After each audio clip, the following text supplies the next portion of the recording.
Okay, what we're going to do is we're going to talk about how to set up a machine for a tight circle. We're going to do a very small radius, so what we need to do is offset our machine. If you look here, I've slided the steering system in to about the halfway point on your bubble. You use those two lines on your level to put this post right here in between it. That's going to give you a tighter turn, put your machine to the inside so your wheels can be outside. So that'll allow that machine to come around a little bit easier. And Sam, what radius are you planning on doing there? It looks like about between a 15 and 18 inch radius. Yeah, it's 18 to 20 inch radius, okay. So it's going to be a small one. So you know, most of you guys know that you wouldn't want to be doing a radius this tight, but Samuel's going to show you how to do it in case you do, if there is a need for it. Remember, when you're doing a circle like this, that you're going to have to go wetter. This circle may take us a little longer, but just keep watching what's going on. Circles, you've got to go a little wetter, okay? What I'm going to do is I'm actually going to run this machine on one wheel, which tightens in my radius. So I'm cocking it all the way. When I lift it up and bring it level, I still got the space I need on my undercarriage. That's why this machine's sitting that way.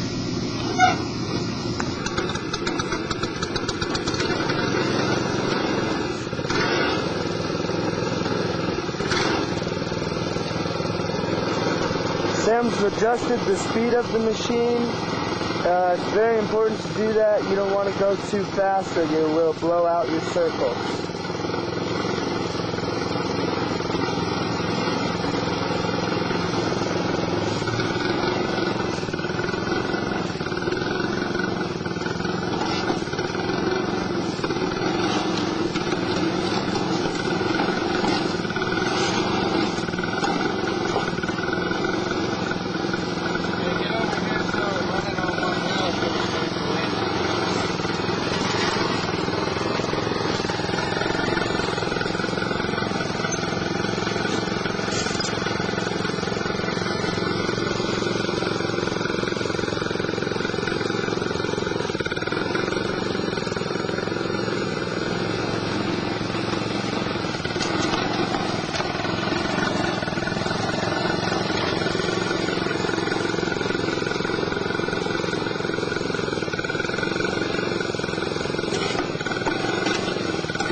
Alright, if you notice how Sam went very wet, and as he pulled the machine around, he had the machine sitting up and high. When you're doing a radius like this, you should never do a radius like this. This is an 18-inch radius, so that's a very tough radius to do. Now I'm sure some of you experienced operators can do it, but if you notice there's a little bit more handwork in here on a circle. Probably took us about 5 minutes to do, and we'll have it fixed up. We intend to stamp this and put a stamp into it. Again, you look at the radius, how tight he had, and he went where he's going around with the machine, and it's cracking as it's moving away. With his hand trowel, he's closed those cracks up. If you do a larger radius, you don't have that experience. You just slow your machine down and go much slower when you're doing circles. It's very, very important. As I go, Samuel's going to start his control joint.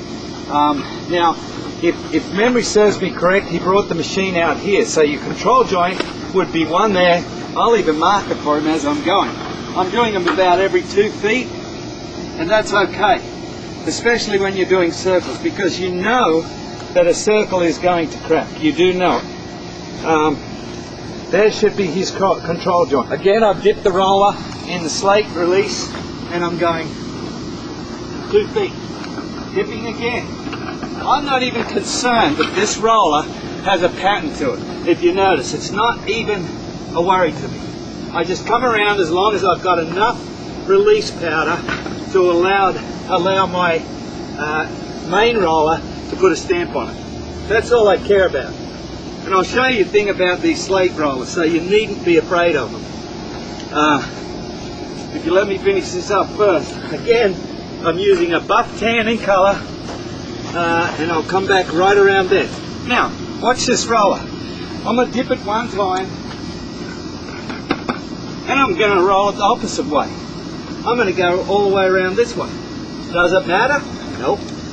And this time I've gone all the way because there's enough release powder on that roller. Alright, now I'm dipping the main roller. The main roller is the random rock roller. This is the new roller, by the way. Okay, that's this one. You can see the deep impressions this roller's got. I'm going to start from this point and come around. And then I'm going to come all the way back, being very careful to try and pick up a line. That should be it right there. Okay? Now Sam will come in and put these control joints in, and then as a team I'll come behind him using the Sonborn sealer, and I'm going to wash it off.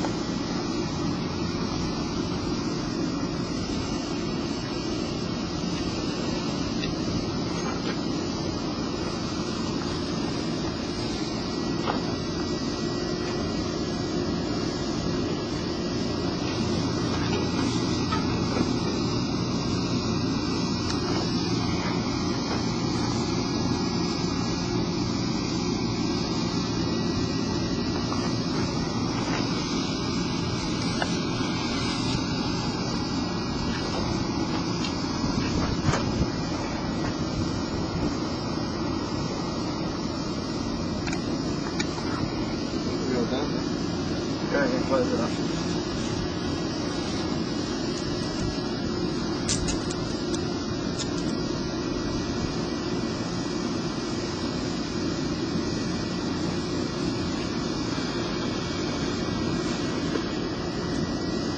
Now I'm putting the release on, the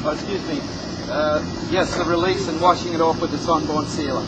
If you notice, I'm trying to come from the top down.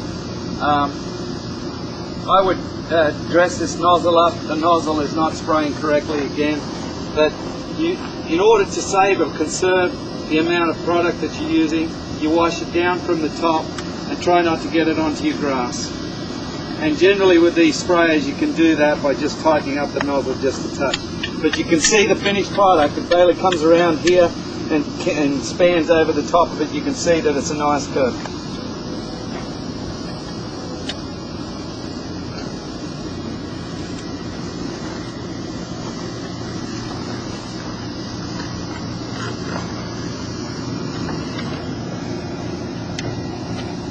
Now let's see.